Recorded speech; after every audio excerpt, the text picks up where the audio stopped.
شیخ صاحب، سب سے پہلے تو آپ یہ بتا دیجئے کہ اسلام کو حضرت عمر بن خطاب رضی اللہ تعالیٰ عنہ کے اسلام لانے کا کس قدر فائدہ ہوا؟ سیدنا امیر المومنین عمر بن الخطاب رضی اللہ تعالی عنہ سبقت لے جانے والے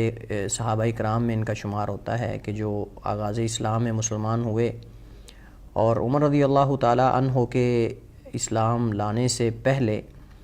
مسلمان جو ہے وہ اسلام میں داخل ہوتے تھے، لیکن خفیہ طریقے سے، اور اعلانیہ طور پہ سب سے پہلے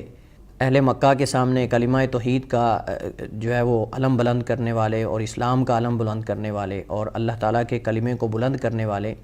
عمر بن خطاب رضی اللہ تعالیٰ عنہ ہیں، جن کے اسلام لانے سے اسلام کو عزت، اسلام کو غلبہ اور دیگر مسلمانوں کو حوصلہ ملا۔ جب حضرت عمر رضی اللہ تعالیٰ عنہ نے اہل مکہ کے سامنے اعلان کیا اپنے اسلام لانے کا، مسلمان ہونے کا، تو اس سے دیگر جو مسلمان تھے ان کو حوصلہ ملا، اور اس کے بعد پھر بہت سارے لوگ جو ہے وہ اعلانیہ طور پہ اسلام میں داخل ہوئے۔ اور عمر رضی اللہ تعالیٰ عنہ کا مسلمان ہونا یہ اسلام کی آپ سمجھ لیں پہلی فتح تھی، اور یہ جو مسلمان اس وقت اذیتوں میں تھے، مصائب اور مشکلات میں تھے، ان کے لیے ایک طرح کی یہ فراخی اور ایک طرح کی آپ سمجھ لیں کہ یہ آسانی تھی، جیسا کہ حضرت عبداللہ ابن مسعود رضی اللہ تعالیٰ عنہ سے امام ابن سعد رحمہ اللہ تعالیٰ نے الطبقات الکبریٰ کے اندر نقل کیا ہے کہ وہ فرماتے ہیں ان کان اسلام عمر لفتحا وہجرتہ لنصرا وامارتہ رحمتا واللہ ما استطعنا ان نصلی بالبیت حتی اسلم،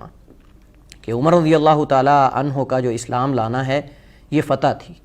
اور اسی طرح ان کا ہجرت کرنا یہ نصرت تھی، اور ان کی جو خلافت ہے، ان کی جو امارت ہے، یہ رحمت تھی مسلمانوں کے لیے، اہل اسلام اور مومنوں کے لیے۔ اور حضرت عبداللہ ابن مسعود رضی اللہ تعالیٰ عنہ فرماتے ہیں کہ اللہ کی قسم ہم تو بیت اللہ کے اندر نماز پڑھنے کی بھی استطاعت نہیں رکھتے تھے، مگر جب مسلمان ہو گئے عمر رضی اللہ تعالیٰ عنہ تو ہم نے بیت اللہ کے اندر نماز پڑھی۔ ابن سعد رحمہ اللہ تعالیٰ نے ان کے قول کو طبقات کے اندر نقل کیا ہے، اور امام حیثمی رحمہ اللہ تعالیٰ نے کہا ہے کہ اس کے رجال جو ہیں وہ ثقات ہیں۔ اسی طرح حضرت عبداللہ ابن عباس رضی اللہ تعالیٰ عنہما سے بھی مروی ہے، وہ بیان کرتے ہیں کہ اول من جہر بالاسلام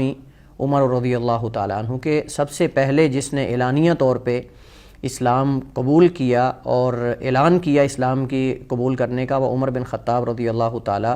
عنہ ہیں۔ اور عمر رضی اللہ تعالیٰ عنہ بعثت کے وقت مسلمانوں پہ اور اسلام پہ سخت تھے، لیکن جب مسلمان ہو گئے تو اس وقت ان کا اسلام لانا یہ مسلمانوں کے لیے فتح اور جو ہے وہ فائدہ مند جو ہے وہ ثابت ہوا رضی اللہ تعالی عنہ۔